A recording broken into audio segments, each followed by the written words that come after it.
Alright guys, TacticalRab back again today. Hope you're doing well and enjoying your day so far. The World Championship is less than 1 week away. The winner will likely stick together for the upcoming 2024 CDL season, but all the other teams could potentially make a change. That's the subject of what we're going to discuss today. Will every other roster, the 4 teams that didn't make champs, plus the 7 that don't win, make a change after the World Championship concludes? Especially with all the free agents on the market, there could be plenty of super teams attempting to be formed for next year. Very much intrigued to hear your thoughts in the comments below. Hit the like button if you enjoy. Subscribe if you're new as always. First of all, I wanted to mention this inside this fantastic gunfight here. So scrims between the Ultra guys and the Minnesota Rokkr, and attaches here in the water. Insight's trying to get him. I don't know what is going on in this gunfight, to be honest. Somehow, like, attaches surviving. Insight eventually puts him down, but yeah, I'm not so sure about the water features in the game. I quite enjoyed it when it was back in Black Ops 3, but there were only a couple of maps where it was on there, and it's of course the same story today. But yeah, water and swimming in Call of Duty, I've never minded it so much, but I do think on a map like Hydro,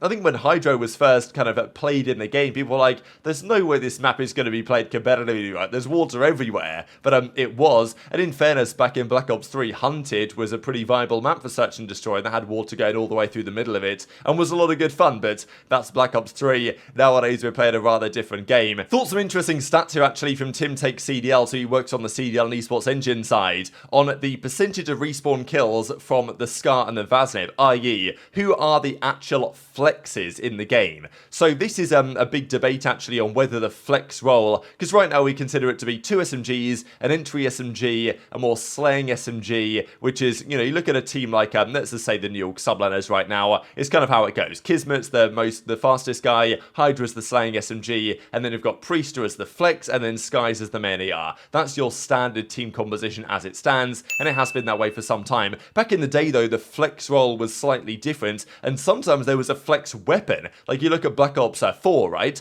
The Maddox was kind of the flex gun, despite the fact that it was like a solo Maddox. You only use the Maddox, but that was like the flex role because it was between the Sorg and the ICR. And the same story as well back in World War II. I think World War II was the game where there really was the most flexibility for that flex player. Gunless, for example, who I think was the best flex player in the game, was either using the STG or was using the bar, which was kind of like actually the flex gun, slightly closer range, very powerful, but had more recoil, or the PPSH was viable as well. Some maps you wanted your flex to pull out a PPSH. So in that game, the flex was actually a flex, and the player that could use the SMG and the AR highly effectively was doing the best. Even Awakening, I remember during the Modern Warfare 2019 season, he would almost always pick up an AR if he saw it on the ground, or pick up a sub if he saw it on the ground, and have both of them and switch between them depending on the gunfight in the situation. Vivid even does that to this day, and other players as well. So Paulx is supposedly during his stint this year on London having the biggest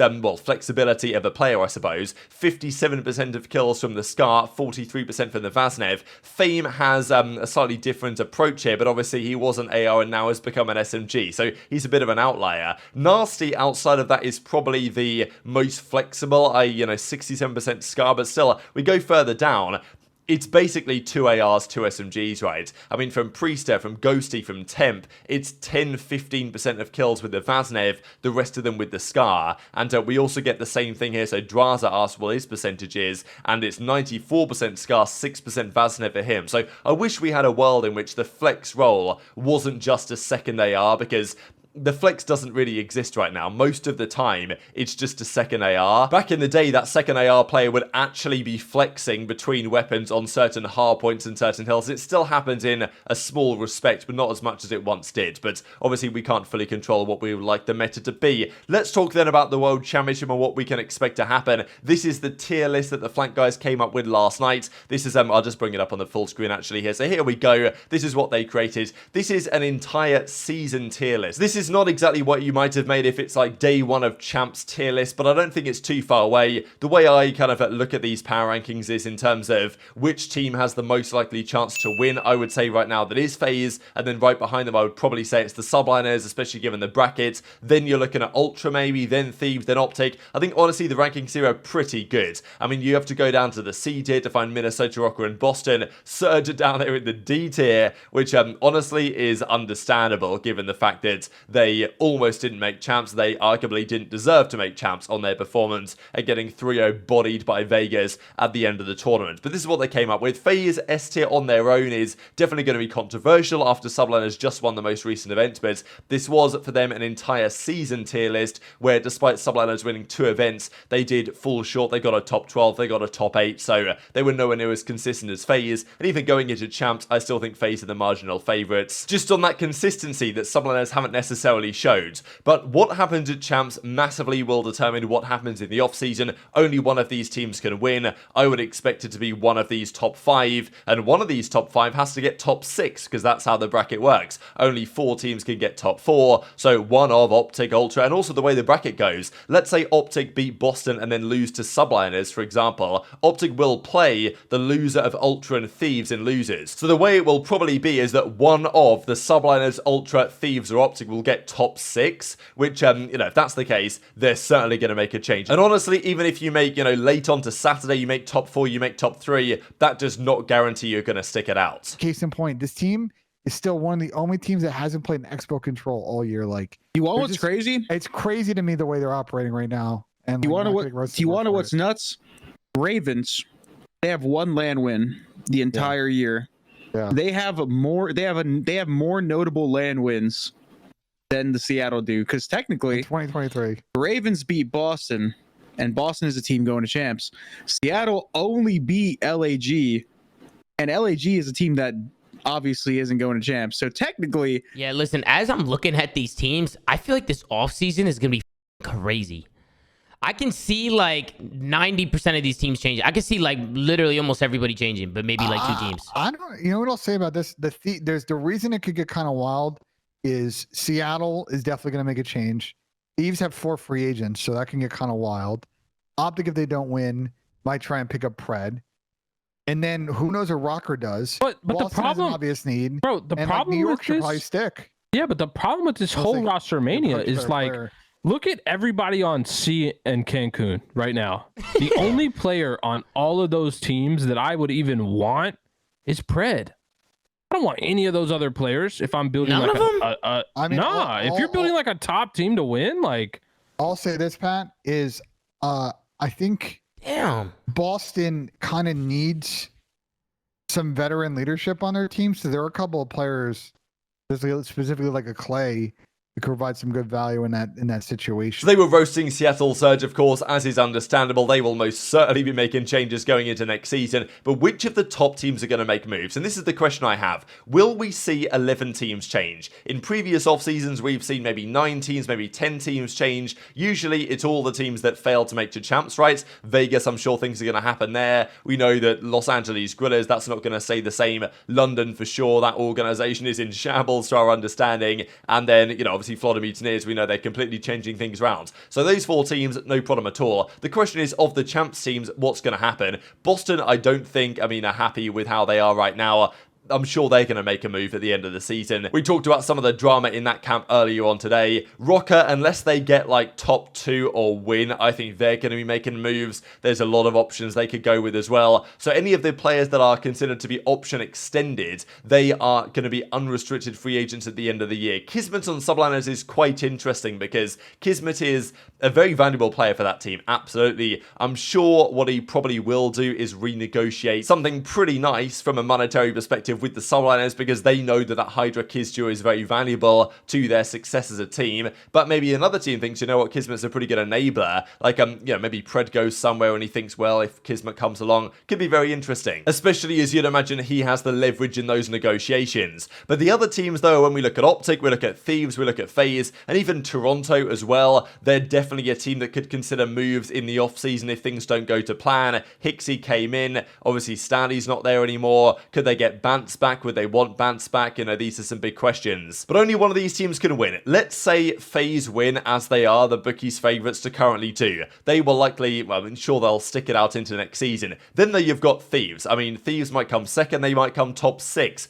Definitely a possibility there. And all of those guys are free agents, right? OpTic, we might expect them to get Pred, depending on how well or badly they do at champs. Ghosty's spot, I don't think, is by any means guaranteed. Dashy is a free agent, but, he's going to be getting extended, you'd imagine, on that team anyway, unless things go terribly wrong at Champs and Shotzzy the Warlord decides to go rogue once again. The team that I think is most likely to stick if they don't win is probably the Subliners, right? I think if Subliners get second or if they get third, they will probably think about sticking it out anyway going into next season. There might be some things with contracts though, and also, this is the other debate, with Thieves being all free agents, and Thieves don't pay crazy salaries. Like, they obviously have money, but I don't think they pay as much as FaZe, I don't think they pay as much as OpTic necessarily, I don't think they even pay as much as Subliners might, because we know they paid a big bag for Hydra to keep him around last off-season when those debates were going down. So, if Thieves are all free agents, as they are,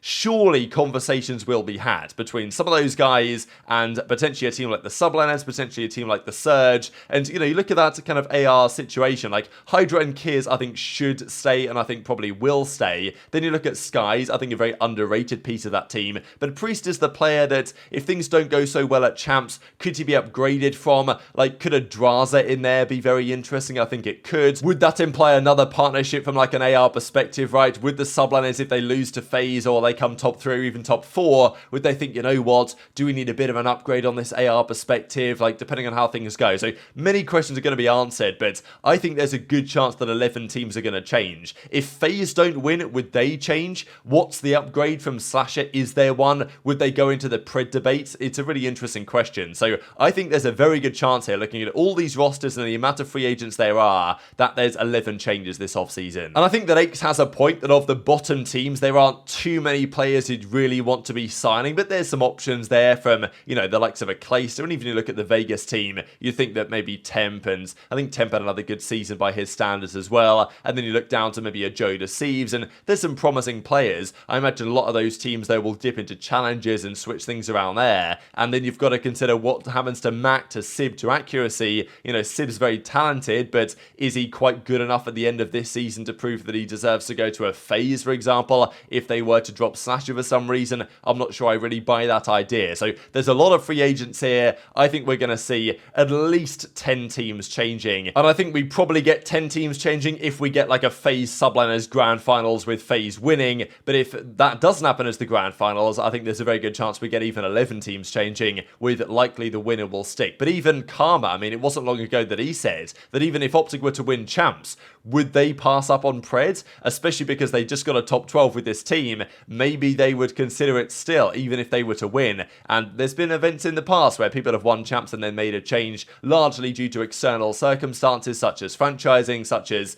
5v5 to 4v4, but, you know, it has happened in the past. So very much intrigued to hear your perspective in the comment section below. Just to close out here, people did their voting actually on the responses to this tweet on the top 5 players to never win the World Championship. Zuma gets the #1 vote, maybe a bit of personality bias in play there, but I still think it's very much justified. Gunless at second, then Enable, Dashy, Priester, so pretty good stuff. Obviously, well, a few of these players, Dashy and Priester, at least have a chance to do it this season. Not going to be easy though. Octane got the job done last year. His performances at Champs have been very much back and forth over the last several years. Top 6 in 2016, 3rd in 2017, top 24 the OpTic team in 2018, then second, top 12, and then didn't even make Champs in Cold War, and then won it last year. So very much intrigued to hear your thoughts in the comments below. Hit the like button if you enjoyed, subscribe if you're new, take care, and I'll see you next time.